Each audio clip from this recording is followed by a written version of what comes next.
Welcome back, everyone. It is Thursday, July 31st in the MLB, and we're going to talk about all three games on today's slate, as well as some trade deadline things, which we'll touch on in just a little bit. But let's get the bad stuff out of the way, Logan. 1-3 yesterday. Just bad. Just bad. Rangers luckily saved us from a reverse sweep. Mackenzie Gore, just terrible pick. Twins, Red Sox, first five under. We went into the fifth with 3 runs, but naturally we can't get out of the fifth without giving up like 4 more.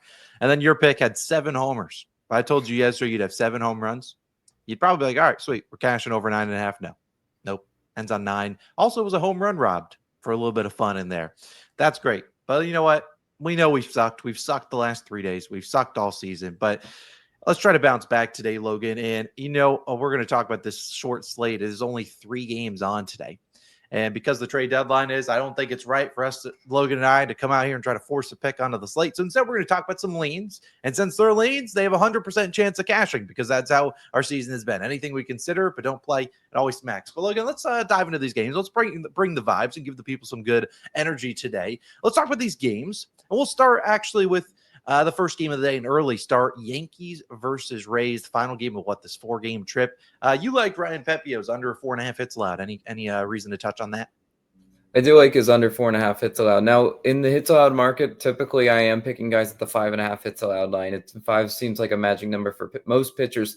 But just kind of like looking at Ryan Pepio's hits allowed in his last several starts, he's a feast or famine guy. I mean, you'll know pretty quickly what you're going to get from him. In his last start, he only allowed 2 hits allowed, but he does have games in there with 6 or 7. So in my opinion, if you're playing at the 4.5, it's a pretty good line because he's like soaring under that. He's like at 3, 4, a 3 in there, a bunch of 4s. So if you're just looking at Ryan Pepio too, he's going to make the Yankees have to hit. Essentially, Ryan Pepio is a guy that lies a lot in deception. He throws a lot of strikes in there. He will walk guys every now and then, but I think he's been a little bit better at walking. But as soon as you think Ryan Pepio's turned a corner of walking, his last start, 4 walks. So, that's the thing about this guy is I think he's going to either walk these Yankees hitters or challenge them to hit it right down the middle. Cause I think Ryan Pepio makes a lot of mistakes like that. And I've said it before, I just really don't like this Yankees offense. They're going to really have to stack together hits to get that over and hits allowed. So I think it's a really good look actually in that first game, just to kind of challenge the Yankees offense to be there, which I have my questions about it. Yeah, I think that if I were to lean anything for the full game, I think it's more of an under, and I think that kind of goes in line with Ryan Pepio. But we think about the trade deadline. I forget exactly what time it is, but I imagine it's this afternoon at like 4 or 5, and this game starts at 1. So a lot of these players might be under the circumstances they might be getting traded, might be a little bit not focused. Stroman's been better as of late, and he is a guy, heck, you could say he's on the trade block, given Luis Heel, knock on wood, making his return this weekend. We certainly will take that. But I do like the Ryan Pepio under and hits allowed angle. I actually almost liked the under yesterday in yesterday's game. And I might have just ended it all if I lost on the way it lost going into that. I mean, there was no runs going to like the 9th inning, and then you just somehow find a way to lose. Let's move to another one. And speaking of the Rays, they made a trade to help out, hopefully help, knock on wood, our Reds' future. And let's talk about the Reds, who will be playing today against the Braves. So I think we both are in alignment here. We like the Reds in some capacity, whether it's the first 5-run line or it's banking Andrew Abbott, who's been really good, or it's fading Carlos Carrasco, who's making his first start for the Braves here. I mean, we've talked about Carrasco before. The guy just doesn't have it. And the Reds have been an up and down offense, but I feel like when they see a bad pitcher, they normally take advantage of it. And coming off a big time win yesterday against the Dodgers, avoiding the sweep, it's just a series you need to have. And Abbott, I mean, he's been really good this season. You look at his numbers, really good. The Braves have been better against lefties, but again, now Ronald Acuna out of the lineup for 2 to 3 days. There's guys in this lineup that might get traded today. I wouldn't be shocked if Marcell Ozuna got dealt today. I don't think Ozzy Albies gets dealt, but he's not even been good anyways. And so this just feels like a lineup in the Braves they're going in the wrong direction right now. It feels like they're about to punt on the season, and maybe today they show that by trading away some of their key rotation guys, especially given how Ronald's now out for 2 to 3 weeks. It just doesn't feel like a season that the Braves can somehow survive, revive. So I do like the Reds' first 5-run line. Logan, anything else you want to touch on for that? Yeah, I mean, I've been a notorious Cookie Carrasco fader, and it's paid off to see him still pitching in this capacity. I think we just have to take advantage of it. Like, if I will pay to find out if the Reds squander this opportunity with their best pitcher this season, which has been Andrew Abbott, versus a guy that he's just a plug and play kind of rotational guy for the Braves at this point. Their rotation is a mash unit. So just the fact that Cookie Carrasco is starting, he's in Great American Ballpark. He should get easily hit around. So I do like the Reds' first five angle. Again, I'll pay to find out how it loses. If it was an official pick, we would see that how it would lose. Yeah, you just can't make it up. Yesterday, of course, the Braves put up a big 0 runs. The day after, Yeah. we have their team total under. They put up 0. Yeah, sure. That's of course that's how it works. Let's talk about the final game on the slate, and then we'll get into maybe some trade deadline talk about some guys maybe we think will get dealt. Let's talk about or deals that have already happened over the evening or the last few days. We have the Rangers taking on the Mariners. Big divisional series here. I lean, and this is not my most confident lean in the video, but I do lean the over in the first 5. Now I was 3.5 or 4.5. Obviously, I'd love to get 3.5 at minus 140, which is on bet 365. I'm gonna look at George Kirby and Rocker. I think these are two guys that could each give up 4 runs, and you wouldn't be like, what the heck happened? There's a lot of familiarity there with Rocker. There's a lot of familiarity there with Kirby. I feel like this Rangers offense is slowly kind of starting to figure it out. Yesterday, they didn't really do a whole lot for us until late in that game. But I do think that there could be runs sneakily in this game. It's not my favorite pick because both these offenses are so inconsistent. The Mariners really aren't seeing the ball well, but they've seen Rocker before multiple times. He's all right. He hasn't been great on the road. I think Kirby is just kind of a guy that throws strikes and just prays you don't hit them. So I do kind of lean in over there. Is there anything you looked at in that game, Logan? No, I actually hate both those teams trying to pick. So I don't I like your angle though. I see your angle. I don't try to get out in front of those two teams because I mean we saw with the Mariners. It's just an offense that's not reliable. They gave me a little something yesterday, but it wasn't enough. So Nope, that team could not get anyone on base. Just a bunch of solo bombs swinging for the yeah. fences. But those are our 3 leans in those games. They're probably not going to back. I can guarantee you they probably go 2-1 or better. That's just how it works. We just won't play any of them. But Logan, let's talk about the deadline. Your Phillies made a big move, acquiring a closer. How are we feeling about Mr. Duran joining the Phils rotation? I absolutely love it. That's kind of what the Phillies are missing. I mean, they thought Jordan Romano was going to be the closer type role this year. Yeah, yeah. Jordan Romano's name is a bad word here in Philadelphia. Duran is one of the better closers in baseball. He's got absolutely filthy strikeout stuff. He will be the perfect closer for this Phillies bullpen. That I did agree. I mean, it definitely needed bolstered. If they wanted to get another arm, I could see it, but I think they're done for the trade deadline in terms of like getting bullpen pieces, which again, I think their bullpen's fine. Getting or losing Alvarado like they did, they just had to fill that hole, and that's exactly what they did with Duran. So I love the trade. And you didn't really have to give up that much for him. I mean, I'd argue like Mick Abel, the Twins, could be looking at Mick Abel as like a potential starter, but he's just not there yet. So again, they can develop him, but Duran's a win now mode. Yeah, I mean, you got to go win now mode given the age of some of their guys in their roster. You got to make some Mm-hmm. moves to try to win it now. For So sure. I like that move. Speaking of some other moves that happened last night, Eugenio Suarez. I know he's been on the trade deadline for feels like the last 2 weeks. It's been like every homer. Could this be his last homer with he's finally been dealt, but to the Mariners. I don't I don't like it. I don't know. Maybe it's just me. I don't like it, especially for Suarez. Obviously hard to hit homers in Seattle. Um, I like what they've done in terms of going out and getting Josh Naylor, going out. They're obviously trying to win this division and trying to go far, which is something I feel like we haven't really seen from the Mariners recently. I guess last year they went and got Randy Rosarena, but going to get 2 quality bats to make up for some of the weaknesses in this lineup, I support. I just feel bad for Suarez. He's, been I feel like the home runs are about to go kaput. He's not getting any more. I don't. Do you know if he's a free agent after this year? I would assume yes, because I just don't know how I would want to sign in Seattle. Just given how it would nuke your stats.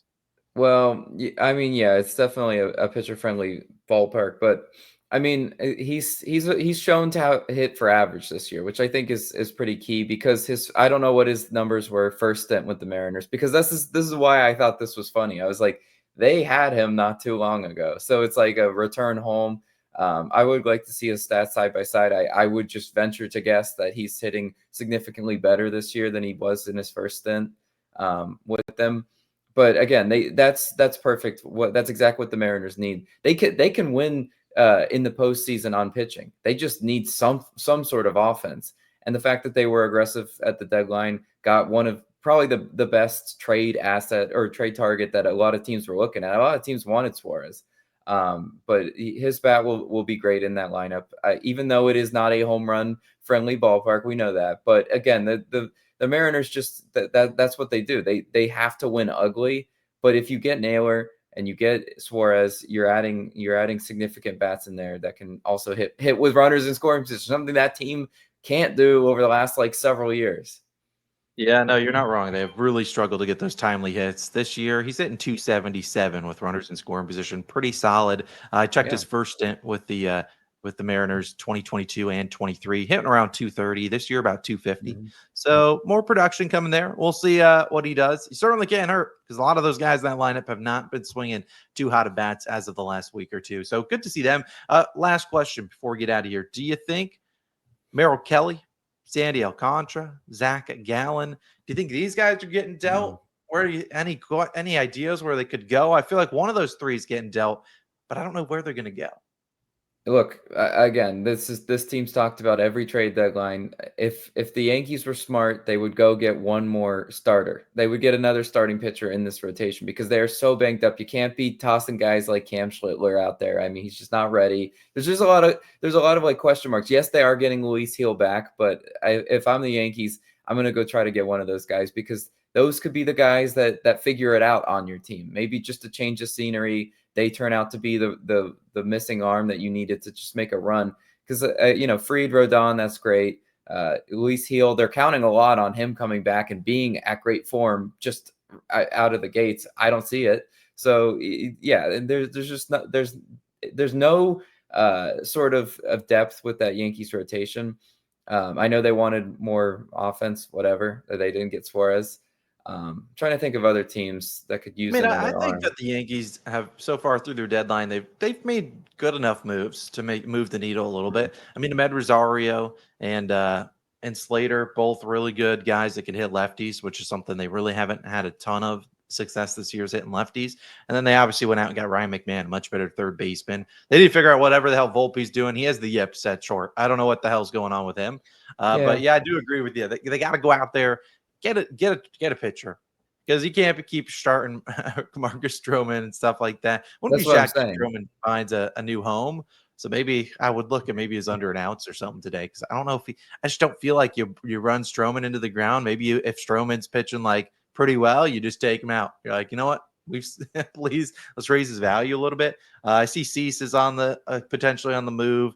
I think Mitch Keller is staying put. There's so many different guys. I mean, speaking of the Phillies division, the Mets going out there acquiring two big time relievers. They're trying to make some moves too. So That was good. I hope we get it's been a somewhat active deadline so far. It's going to be exciting coming in the next few hours to see if we get some bigger moves. For sure. Yeah, that Mets one, we can't let that one kind of just slide. That was a great move. Ryan Helsley, one of the better relievers. I like watching him. He comes in normally and just shuts it down. Guys like that is what was missing from this Mets bullpen that was so atrocious. I mean, they've been a terrible unit this year. And again, you don't win World Series just kind of sitting back at the trade deadline, being content with a bad bullpen. The Mets went out and they addressed that. I like that for their fan base. I like that for their team a lot. And they didn't really give up a whole lot to get them either. Like I was looking into like the prospects.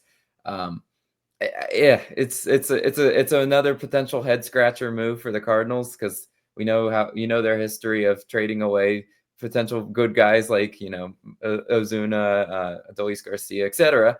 Or not? Yeah, was it Adolis? Or I'm thinking Randy. Didn't they have? Who'd they have? I forget which one they had, but I think so. I don't know. Yeah. Anyway, they've had some guys and they've traded away them for not a whole lot. So anyway, I am excited to see how this trade deadline pans out. Yeah, it's gonna be an interesting one. I know Mason Miller's potentially on the move. He's that guy's big time. They didn't even use him yesterday on us. He hasn't pitched in a few days, so it feels like he could maybe be on the way out. You could definitely King's ransom for him. You see, that guy's nasty stuff. And he's super young. So either way, that's the trade deadline. Those are our leans for today. We'll be back tomorrow, hopefully with some more winners for you guys. I know it hasn't been the greatest season for us. Hopefully August can be a good season, good month for us. If it isn't, I'll probably just pack things up and just move on to NFL season, which starts in about a month, which is crazy to say. Tonight, speaking of the Hall of Fame game, Logan, we got any plays? No, absolutely not. No Hall of Fame game plays. Come on. What do you I'll at least tune in for the first drive, and then I'll watch Trey Lance do something stupid and probably turn that thing off. But either way, thank you guys as always for tuning in. Thanks for supporting us, even though it hasn't been a great season. Hopefully, if you're a team at the deadline that you need some moves, hopefully your team makes those moves. If you're a team that might be in the hunt and they just start selling, I apologize. And if you're a Pirates fan, I'm so sorry. You don't deserve it, but you're just in shambles. All right, Pirates fans catching strays. Either way, those are our favorite leans of the day, and we'll be back tomorrow. Maybe we'll talk about the trade deadline, talk about the biggest moves we thought that happened on Thursday, and then we'll obviously be back with some more picks. Likely only 2 tomorrow until we can go 2-0, turn the season around, and hopefully have a big August. We'll see you guys then. Peace.